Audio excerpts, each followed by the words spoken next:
Lazarian began life as a 5-stage arcade shooter crafted by Italy's Zaccaria and made its way to American arcades courtesy of Bally Midway in 1981.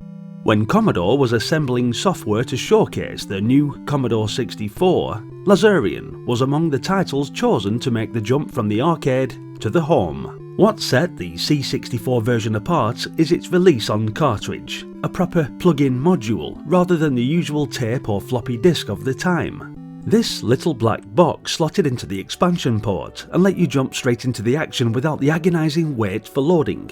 However, the cartridge format wasn't without its limitations, as it had to fit everything into a modest 16 kilobytes of ROM space, which meant the programmers had to be incredibly clever with every byte. Despite this, Lazarian delivered 3 full phases of gameplay, each packed with its own challenges.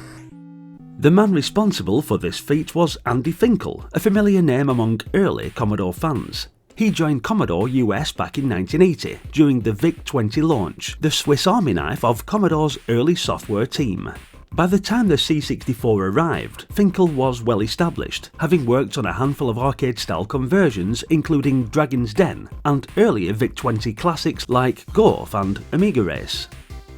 Some of you may have found its unforgiving difficulty a bit harsh, with cheap deaths coming too quickly for your liking, but others will have praised the smoother play and faithful rendition compared to the arcade original. As you can see, I also struggled with its gameplay for the purposes of this video. Your mission begins with a distress call from a sister ship ensnared within a rotating cluster of meteors, each confined by interlocking force fields. When a force field turns yellow, it's your cue to shoot and release the meteor inside. Once freed, these meteors orbit the screen, becoming both targets and hazards. You must destroy them while deftly avoiding collisions. After clearing all meteors, you can enter the central area to complete the rescue. Time is of the essence, as your fuel is limited and won't be replenished until the mission is accomplished. With your ship refueled, you're dispatched to save another stranded vessel located at the top left corner of the screen. Navigating through a treacherous tunnel divided into 4 levels, you face a series of escalating obstacles. Pursuing alien ships, fortified barriers, synchronised cannon fire and erratic comets. Each segment demands precise manoeuvring and quick decision making, all under the pressure of a depleting fuel supply.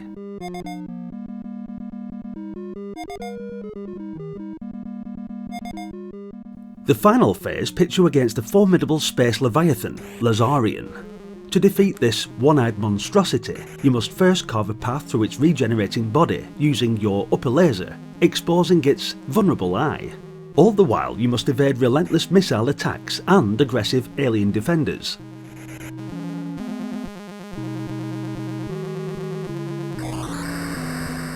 Once the eye is revealed, it requires 4 direct hits to be destroyed, culminating in the creature's explosive demise.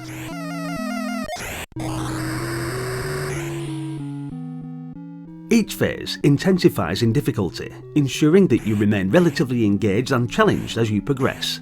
I'll admit that, yes, technically, this Commodore 64 version wasn't a showstopper, but a competent conversion. Unlike some Bally Midway ports that boasted voice chips or extra hardware, Lazarian relied on the C64's stock capabilities.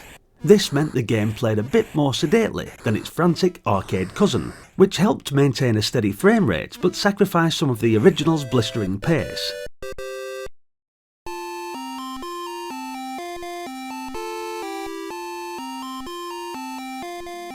Still, the combination of multi-stage gameplay, clever use of the cartridge format and Finkel's soundtrack gave Lazarian its own charm.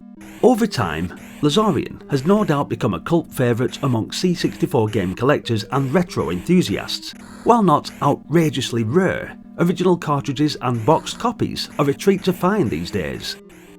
Ultimately, Lazarian may have never been as famous as the likes of, say, Golf, but it occupies a curious corner of C64 history. A swift, playable shooter on cartridge with a memorable soundtrack and a touch of character. For those who remember plugging in that cartridge and blasting through its stages, it remains a fond, if slightly offbeat memory. And for modern players diving into the archives, it offers a glimpse of time when home computers were just beginning to wrestle arcade experiences into their modest 8-bit grasp, sometimes succeeding, sometimes charmingly falling short, but always entertaining.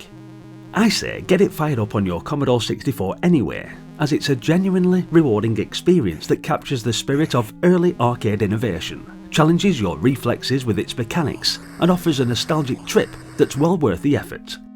Like many early titles, this one is sure to evoke a strong sense of nostalgia for those who owned and played it back in the day. Thanks for watching guys, hit the like button if you enjoyed the video, and be sure to share your experiences with Lazarian in the comments section. Stay tuned for more classic games, and feel free to explore other titles from 1983 and beyond in the playlist available on the channel. If you'd like to support us further, check out our membership area and Patreon page. Otherwise, just hit subscribe and stick around. There's another fantastic game coming up next that you won't want to miss. Hopefully. I'll see you there. Until then, bye for now.